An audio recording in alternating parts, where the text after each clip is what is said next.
Hey guys, welcome back to Brelicious channel. Today I'm going to be making a simple and delicious macaroni and cheese pie. So all you'll be needing for this recipe is some all-purpose flour. Doesn't matter if it's bleached or unbleached. We have some pink salt. Kosher salt is best, but I'm working with what I have. We have some white pepper here, some fresh garlic. Garlic powder is best, but I do not have garlic powder right now, so I'll be using fresh garlic. We have the macaroni noodles. Honestly, any brand is okay, but I'll be using this brand today. I have butter, mozzarella cheese, and some sharp cheddar cheese. So I'm gonna go ahead and grate the cheese and grate the garlic, and then I'll come back and I'll show you guys how I put this together. So one of the most important ingredients I forgot to show in the previous clip is the milk. Everyone knows you need milk for mac and cheese. Hey guys, so now that my cheese is grated, I am over to the stove. In here we have some salted water with the macaroni that's cooking right now. You want to make sure when you put your macaroni in that you stir a little bit just so it doesn't stick to the bottom of the pan, you know. So right now I'm going to be making the bechamel sauce. The bechamel sauce is basically just a basic white sauce. To that I am going to add the cheese, which will turn it into the cheese sauce. So anyways, I'll show you guys how I do that.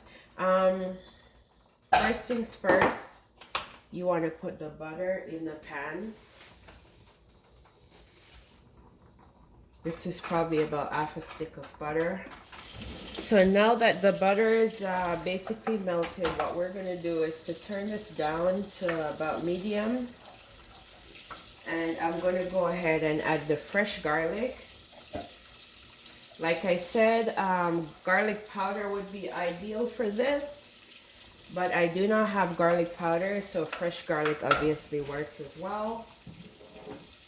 Now I'm going to go ahead and add my white pepper. I like to add my spices directly into the instead of after, because I find that it adds a different flavor. It's more aromatic, I guess you can say, and it just tastes better. You can actually taste the white pepper better, you know what I mean? Now that we had the white pepper and the garlic, fresh garlic to this, we're not going to add any salt until the end because the cheese is salty and you do not want to over salt. So I'm going to go ahead now and I'm going to put in some some flour, sorry. So we're going to wing this a little here. A whisk would be ideal for this process, but I do not know where my whisk is. So therefore, I have to, and that's what we do not want. There we go. That's fine. We did not lose too much, so that's perfect. Some people had cold milk instead of the hot milk. I personally like to have the hot milk because I find that when you had cold milk, sometimes it tends to be lumpy and stuff like that, or stuff stick to the bottom, like the flour will stick to the bottom of the pan and stuff. But this kind of just acts as a, I don't know what the word I'm looking for. It just kind of brings everything off the pan the moment the hot milks hit the mixture, the roux. This is what it's called in French, roux, but so it's better for me. I don't have to worry about straining and that step because it's like perfect every time. So right now we have a white roux. You do not want to go darker than this because this is a white sauce. If you're trying to make like a brown sauce or something, then you would cook this out more until it's darker. So I'm just going to go ahead now and I'm going to add in the milk. See what I mean? It bubbles and it just kind of picks up everything. That's what we want. Look at that, guys. Those little brown spots, that's the garlic. The pasta is also al dente, so I'm going to turn this off. Al dente means it's about 70% cooked. I'm going to remove this off the heat a little bit.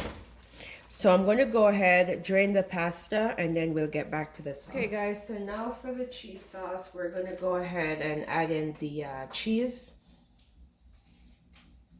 You do not want to add the cheese in when the heat is on.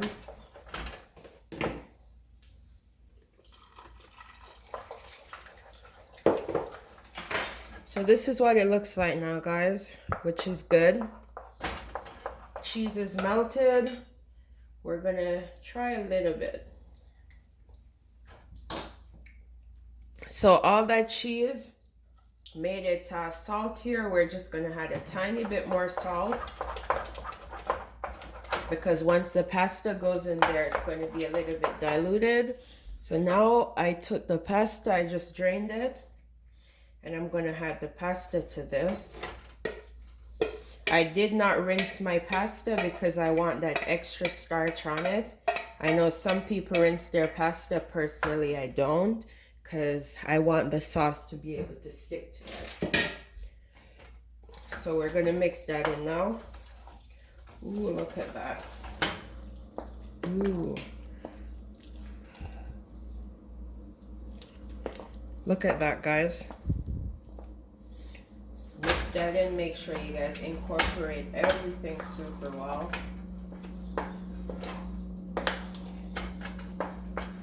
Look how cheesy that is. Okay, guys, so now I'm going to be finishing this off for the oven.